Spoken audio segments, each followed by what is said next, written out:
chope ces infos via la NASA. C'est pas PPDA, c'est pas Chazal. Tu crois que tu sais mais tu sais pas. Poto c'est les actus de PA. On va commencer avec un sujet qui fait beaucoup parler, qui a même mis les gens dans la rue dimanche. C'est donc le projet loi climat. Je me suis dit, je sais pas si tout le monde est bien au point. Moi, je l'étais pas spécialement. Donc, on va se faire déjà un petit récap de savoir ce qui s'est passé, puisque pendant les 4 prochaines semaines, on va clairement en entendre parler. Loi climat et résilience. Donc, du coup, pour faire un petit flashback, ça commence en avril 2019. C'est le président Emmanuel Macron qui réunit donc 150 Français tirés au sort pour prendre des décisions relatives au climat dans le cadre du grand débat national. Le tirage, il a lieu donc du coup en août 2019. Ça s'appelle la Convention citoyenne pour le climat. Ce que vous voyez juste là. Pendant un an, du coup, ça réfléchit. Un an après, il y a 149 propositions qui sont donc effectuées par la CCC. Macron, donc du coup, il dit OK pour justement que ça soit donc voté par le législatif, sauf pour 3 d'entre elles qui sont écartées. Il y a un rapport donc en juin 2020 qui est sorti de 460 pages, sauf que dans le projet de loi donc du coup final, la grande partie des propositions elles ont été modifiées, ce qui a quand même fortement énervé les gens qui étaient quand même là pour ça, c'est-à-dire qu'on les réunit, on les fait travailler sur des propositions de loi, etc. Et ils ont mis une note du coup sur le résultat final de ce qu'ils en pensaient en fait de ce qu'à la base ils avaient proposé. Ils ont mis 2,5 sur 10. Là, ce que vous voyez en fait, c'est donc un petit camembert que France Info a fait qui résume. En gros, au début, donc du coup, maintenant il y a 126 propositions. Il y en a que 10 qui ont été reprises, donc sans rien changer du tout. Il y en a pas mal justement où ça a été soit les délais ont été allongés pour pouvoir atteindre ces objectifs, soit ils les ont tronqués, soit il y a eu du changement. Et donc voilà, donc forcément la réponse a été assez claire avec dimanche des manifestations dans Paris et dans toute la France. Je me suis dit que j'allais vous faire quelques grands points, on va dire, parce que c'est vrai que c'est quand même stop à l'inaction, nous n'en pouvons plus. Donc là, en fait, c'est assez simple, c'est poumon, pouvons. C'est ça qui va regarder en mode. Qu'est-ce qu'il me dit a priori, je l'avais. Hein. Qu'est-ce qu'il me dit, ce con ? Qu'est-ce qu'il me dit Non, du coup, ça commence, par exemple, peut-être un problème que beaucoup d'entre vous ont, c'est justement l'interdiction de la location des passoires thermiques. Les passoires thermiques, en gros, c'est les appartements qui sont hyper mal isolés, tellement mal isolés que du coup, tu dois surchauffer pour pouvoir juste être un minimum OK chez toi. Je crois que tu as eu un souci un peu comme ça, moi, toi, j'avais des soucis de chauffage, du coup, j'en avais plus du tout, mais je me suis rendu compte que il faisait vraiment très très froid, voire trop. Genre, je faisais de la buée chez moi, alors que je pense pas que tu sois censé faire ça. Ah ouais. Du coup, j'ai eu du chauffage, mais je voulais pas non plus surchauffer, donc je me suis acheté plaid, pull, etc. Parce que en plus après ta facture elle monte quoi. Ouais, clairement. Donc non, c'est vraiment un enfer.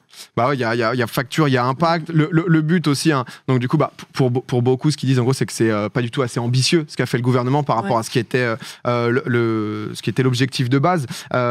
L'objectif, c'est quand même justement donc d'ici 2030, on réduit de 40%. Et là, je crois que c'est qu'une vingtaine de pourcents nos émissions. Et c'est ça. Il y a Yannick Jadot là qui disait justement que par rapport à ce que l'Assemblée est en train de discuter, ça réduirait à peu près. Hein, c'est forcément à peu près, mais que de 20%. Donc il faut aller plus loin, forcément. Il y a aussi un truc assez intéressant sur les avions. En gros, le but, c'est donc d'interdire les vols domestiques où il y a une alternative de moins de 2h30. De base, c'était 4h. C'est France 2 qui avait fait un très bon graphe là-dessus. Donc, du coup, ça, c'est toutes les lignes en France où vous pouvez prendre l'avion, où du coup, il y a moins de... l'équivalent en train est moins de 4 heures. Donc, du coup, en gros, ils veulent interdire tout ça. Ils ont réduit, parce que les compagnies aériennes, elles ont gueulé, elles ont dit, écoute, mon frérot, là, sinon, on va plus jamais pouvoir faire du business en France. Du coup, que à 2h30. Donc, du coup, toutes les lignes où, justement, si tu le fais en train et que ça prend moins de 2h30, ça va sauter. Donc Paris-Bordeaux, Paris-Lyon, Lyon-Marseille par exemple. Après, c'est vrai que prendre l'avion Marseille-Lyon, ça semblait quand même être un peu... je sais pas combien de temps tu mets Lyon-Marseille en train. 1h30. Ouais, 1h30. En avion, ça devait mettre 45 minutes. Mais bon, c'est prendre l'avion un peu pour rien. Donc du coup, il y a ça. Aussi, donc du coup, les prospectus en papier, on connaît tous dans nos boîtes aux lettres, etc. Le but, justement, ça, c'est de stopper. Aussi sur les écrans de publicitaires lumineux, ce qui consomme beaucoup. Beaucoup plus grosse réglementation à ce sujet.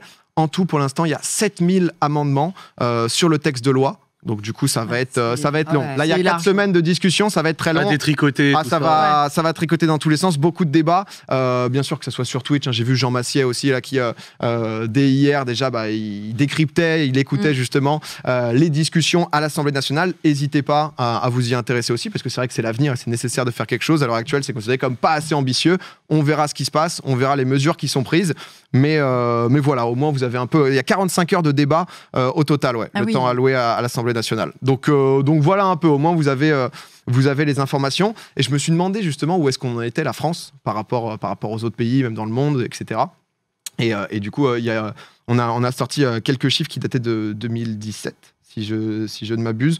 On n'a pas pu trouver plus récent. Donc, du coup, sur les émissions de CO2 dans le monde, donc sur un total de 32,84 milliards de tonnes, ça dans le monde, la Chine, c'est 28,5%, États-Unis, 14,5%, l'Inde, Russie, nous, on nous voit donc à 0,9%, donc 2 fois plus bas que l'Allemagne. C'est vrai que l'Allemagne, il y a aussi toutes ces décisions, on ne va pas en parler maintenant, mais de chauffage au charbon, etc. C'est vrai que l'Allemagne fait beaucoup de bonnes choses parfois, et parfois c'est pas ouf. C'est vrai qu'il faut s'inspirer que du bon de préférence. Mais voilà, on va pas faire... Je pensais qu'on était à plus, nous, qu'1%. En fait, c'est difficile de savoir exactement, et en même temps, on peut pas se féliciter, entre guillemets, d'être bon parce que tu as toujours envie de réduire Après, plus. il me semble que nous, c'est grâce à une filière nucléaire qui est très, très, très performante.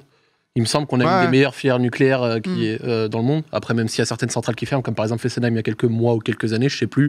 Il me semble que c'est en partie pour ça qu'on a un des rejets qui est moins gros. Et d'ailleurs, c'est pour ça qu'il y avait des contestations par rapport au fait que Fessenheim est fermé. Parce que, il me semble, alors à prendre avec des pincettes, auquel cas je dis quelque chose de pas vrai, et n'hésitez pas à me corriger si c'est le cas. Le disclaimer. Il a rien de pancarte. Mais il me semble qu'après avoir fermé Fessenheim, une partie de cet hiver, on a dû acheter de l'électricité aux Allemands, qui a de l'électricité qui est carbonée. Ouais. Alors qu'avec le nucléaire, on faisait du décarboné. Enfin, ou en tout cas, qui mettait... Ça a été un gros débat en France. Il y avait un autre problème au niveau de la gestion des déchets, etc. Mais ça, c'était un des soucis que j'avais lu par rapport à ça. Ok. Ouais, ça a été justement même les gros sujets en France, de se dire est-ce qu'on va continuer le nucléaire, etc. Et on est parmi les plus performants justement dans l'énergie nucléaire. Les gens disent plus sain à ce sujet. Et c'est vrai que c'est parfois difficile, les sujets d'écologie, parce qu'il y a aussi souvent une culpabilisation des gens, où toi tu regardes, t'es en mode j'essaye de donner le max, j'essaye de faire au mieux, mais au bout d'un moment, il n'y a pas que moi en tant que particulier. C'est l'économie qu'il faut changer en fait. Voilà, c'est ce qu'ils font justement en ce moment. Ils essayent de changer une économie qui est très linéaire en circulaire. Et en gros, pour recycler, justement changer un petit peu tout ça, s'occuper plus des entreprises, parce qu'il n'y a pas que les particuliers qui là-dessus. Mais c'est vrai qu'on met souvent l'accent sur les particuliers, mais la pollution, c'est aussi beaucoup des marchandises, du transport des marchandises, énormément, de prêt-à-porter, de l'agriculture également avec la viande, etc. Donc c'est tout un truc. C'est un tout, c'est un tout justement à penser. C'est pour ça que là, les gens ont envie que ça soit un peu plus ambitieux. On va parler un peu jeux vidéo, mais pas que, parce que je vais vous parler de la FIFA. La FIFA, donc organisateur de la Coupe du Monde, entre autres. Pas de l'Euro, parce que ça, c'est UEFA. Mais c'est vrai que FIFA, UEFA, c'est sombre. C'est sombre. On va s'y retrouver. Bienvenue dans le game un peu sombre. Les recettes d'une institution comme la FIFA, là, avec le Covid, elles ont été divisées par 2. Elles sont passées d'environ 500 millions d'euros en 2019 à un tout petit peu plus de 220 millions l'an dernier. Forcément, la cause report des JO de Tokyo, où du coup, ils co-organisaient la compétition de foot avec le CIO. Ils auraient dû toucher là-dessus plusieurs dizaines de millions d'euros. Donc, il y a beaucoup d'événements comme ça qui ont été stoppés. Pas mal d'autres compétitions, soit mineures, soit majeures, justement, chez les hommes et chez les femmes aussi. Sauf que, en gros, il faut savoir que, donc, du coup, là, c'est d'habitude 500 millions, la recette. Quand il y a une Coupe du Monde, genre en Russie en 2018, c'était 4,5 milliards. Donc eux, c'est vraiment l'année des Coupes du Monde. Ils attendent juste les Coupes du Monde et tout. Sauf que, donc là, c'est l'an prochain, le Qatar en 2022. Mais, malgré tout, ils ont quand même généré pas mal d'argent. Est-ce que vous savez comment ? Qu'est-ce qui est devenu le revenu numéro 1 de la FIFA sans les compétitions qu'ils ont pu organiser ? Les achats sur les jeux de foot, puisque tu as dit jeux vidéo. Ouais. Donc, Putain, mais c'est incroyable. Ces J'allais devinettes, dire FIFA, ouais. Ces devinettes, elles sont vraiment bien ficelées. Celles-là, elles sont pas mal. je vous le présente, Gotaga. Gotaga qui a réussi à ramener. Il a amené 30% du chiffre d'affaires de la FIFA à lui seul sur des packs opening. Non, mais alors, entre autres, forcément, il y a FIFA, mais sur les 223 millions d'euros de recettes, il y en a énormément qui sont liés donc aux licences, forcément liées au gaming. Ça représente 133 millions qui proviennent de ces licences. Donc c'est vraiment genre le cœur de leur activité.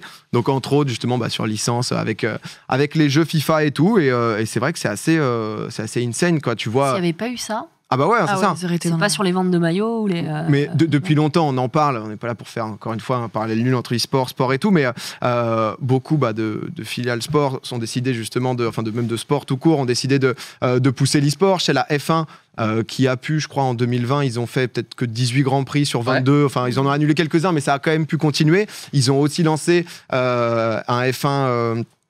Ils ont fait un F1, je crois, World Tour virtual, enfin, c'est-à-dire compétition e-sport aussi. Même tennis, hein. Ouais, tennis, tout le monde, tous les sports se sont dit, en fait, c'est peut-être l'occasion de passer la seconde là-dessus. On avait commencé petit à petit à s'y investir. On va essayer de développer un peu pour voir ce que ça donne. Mais c'est vrai que plus de la moitié des revenus de la FIFA sur une année qui proviennent quand même des licences gaming, je trouvais ça quand même assez marrant et assez parlant. C'est la petite stat. C'est la petite stat qui est drop. On a déniché, on a enquêté, parce que là-dessus, c'est encore du jeu vidéo, c'est encore beaucoup d'argent en jeu. C'est un truc qui nous, forcément, si vous jouez aux jeux vidéo, ça casse les couilles, surtout les jeux vidéo en ligne. C'est beaucoup en plus sur Warzone. Zach, t'as déjà rencontré la triche, les cheaters. Tu joues encore beaucoup à Warzone, toi ou... Non, plus trop. Ouais, ça a fait partie justement de cette décision, tout ce qui était cheat et tout. Non, c'est que déjà de base, j'ai pas squatté Warzone. Ok. Genre déjà de base, j'ai joué à Cold War, le dernier Call of Duty. Et après, en ce moment, si t'as envie de savoir, je joue à Rocket League. Ok. Et j'aime bien. J'ai vu qu'il y a une petite découverte Rocket League. Ouais, je suis arrivé hors 3 en 2 jours, j'étais assez content. Bon, après, je suis pas très très bon encore. Ouais, c'est le début. Au début, c'est difficile, je trouve. Hein. Au début, c'est très difficile. Mais j'ai eu Fury qui m'a aidé, qui est un analyste RLCS, il me semble. Et il m'a aidé directement, tu sais, il arrive, m'a mis les bons settings. Ah, nickel. Sachant qu'en plus, moi, déjà, de base, s'il y a bien un truc qui me rend fou dans le gaming, c'est les settings. Moi, si on dépasse changer les touches, je commence déjà un petit peu bouillonner. Zach le daron. Je déteste, parce que moi je viens de la console, c'est plug, tu mets ta manette, ton disque, c'est réglé. Tu désactives le cerveau et tu baffes. Voilà, dès que je suis arrivé sur gaming PC, alors là, les FOV, paramètres CS et tout ça. Les FOV, alors là, si tu fais ça, il y a moins d'ombre à tel endroit, d'occlusion lumineuse. Surtout Rocket League, il y a 2-3 trucs par rapport à la caméra, etc. Je sais pas, par exemple, parce que en termes de cheat sur Rocket League, je crois qu'il y en a quasiment pas. Aucune idée.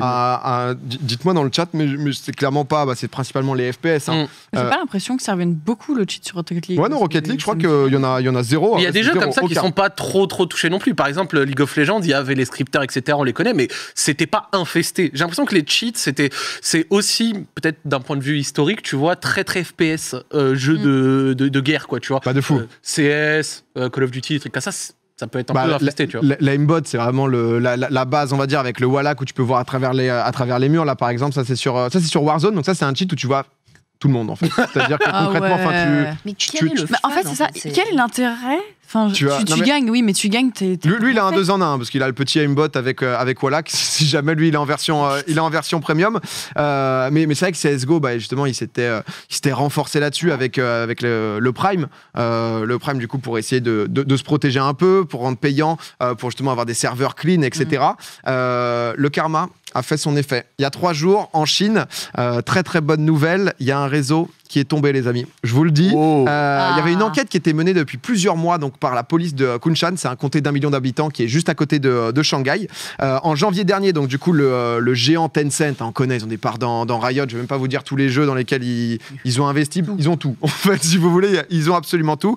Ils ont repéré donc beaucoup d'annonces qui vendaient donc des logiciels de cheat qu'ils ont rapporté donc eux aux autorités. Ça a aidé justement à l'enquête. Le 26 mars, donc du coup. Ça, c'est la petite enquête. Le 26 mars, gros coup de filet. Et ça serait donc la plus grosse organisation de la triche dans le jeu vidéo qui est tombée. Ce qui est quand même assez insane. Ouais. Vous pensez que ça représente combien ? Ça peut représenter combien, justement ? Utilisateurs ? Non, en vente de logiciels de triche. En argent, en dollars. Pas spécialement sur une année. C'est... Le plus grand du monde ou de Chine, juste ? C'est difficile de quantifier, mais c'est du monde. Là, pour l'instant, si t'es numéro 1 en Chine, t'es numéro 1 dans le monde, tu vois. Ouais. Ça parle en... Ça parle en milliards, ça parle pas encore en milliards quand même, mais pas loin. 800 millions. C'est pas loin, c'est plus de 750 millions de dollars. Donc là, vraiment, justement, parce que c'est fabriqué en Chine, mais c'est vendu dans le monde entier ensuite. Mais c'est vrai que du coup, là, par exemple, c'est 10 € la journée, quoi. Le titre. Donc ça va très très vite quand même, et c'est quand même des gros prix. Il y a 17 sites internet qui ont été fermés, il y a 10 revendeurs qui ont été arrêtés. Les mecs, ils se faisaient donc payer du coup en bitcoin pour passer inaperçu. Ça n'a pas été suffisant. Et parmi, c'est vraiment GTA, hein, parce qu'ils ont du coup saisi chez les différentes personnes arrêtées, etc. Ils ont retrouvé des voitures de luxe, mais c'est vraiment, il y a eu 17 millions de dollars de saisie de voitures de luxe, où tu as vraiment l'impression que c'est les barons de la drogue. Genre, c'est la mafia 2.0. Et comment ils expliquent? Ta caisse, t'es dans quoi en fait? Je suis dans le chill. C'est génial. Mais c'est vrai que j'ai trouvé ça fou à quel point justement c'est énorme. Alors on verra l'impact, mais ça commence à être pris de plus en plus au sérieux parce que c'est vraiment quelque chose qui nuit énormément. J'en parle même pas pour les éditeurs, Activision, etc. Comment ils doivent s'en mordre les doigts. Je pense que c'est le truc qui ruine le plus leur jeu et qui fait que ça donne une hyper mauvaise image. Ça recrute. Du calme, ça a mal fini. Hein. Et je pense de plus en plus. Hein. Après, vous allez dans la chronique de Zach là. Ah ouais. Attention les escrocs là, on va vous attraper. Hein. ça va enchaîner avec ça juste après, mais c'est vrai que j'ai trouvé ça le truc assez fou et vraiment le cliché de l'entrepôt de voitures de luxe, c'était vraiment avec. Ça fait vraiment GTA, quand tu rentres dedans. Mais à 10 balles la journée, leur cheat, là, c'est logiciel d'entreprise. 300 balles par mois, c'est énorme. Ah, ça rentre, hein. C'est monstrueux. Moi, je pensais qu'un cheat, que tu le payais une fois et puis après, tu l'as. Il y a différents types. Il y a différents types, différentes puissances. Il y a à boire et à manger, quoi. Ouais, c'est ça. Genre, là, c'est soft. Alors là, t'as le Wallach et le aimbot. Alors là, t'as ce truc, tu tournes sur toi-même. mais en fait, c'est devenu un réseau de plus en plus. Tu sais, genre qui doit avoir pas ses codes, mais tu sais, enfin, il y a eu. Alors ça reste différent, mais justement, c'est pas vraiment du cheat, mais c'est assez similaire sur EA où ils vendaient, par exemple, des employés qui vendaient des cartes icônes, etc. Ouais. Tu sais, c'est vraiment tout le business autour du jeu vidéo, comment tu peux le dériver. C'est pas du cheat, mais c'est vrai que le moment où t'as toute une team icône parce que t'as lâché 5000 balles. Bon, c'est à peu près similaire et c'est vrai que ça se fait un peu en soum-soum, etc. Tencent, ils ont vu, ils ont envoyé aux autorités, fin du game. C'est réglé, donc on va voir. Peut-être qu'il y aura d'autres gros sites qui tomberont. On verra ce que ça donne. Plutôt pas mauvais, entre guillemets, que ce soit les autorités ou quoi se mettre là-dedans, si ça peut rendre le milieu du jeu vidéo à ce niveau évolue, aussi un peu plus sain. Il y a même des joueurs qui payent des cheaters pour aller ruiner la game des équipes concurrentes en ranked notamment. Ah ouais, non mais c'est tenu par des mafias à partir du moment où il y a du pognon, il y a des infrastructures derrière. Le business qui rapporte 750 millions de dollars, tu m'étonnes qu'il y a des gens qui ont dû s'y intéresser.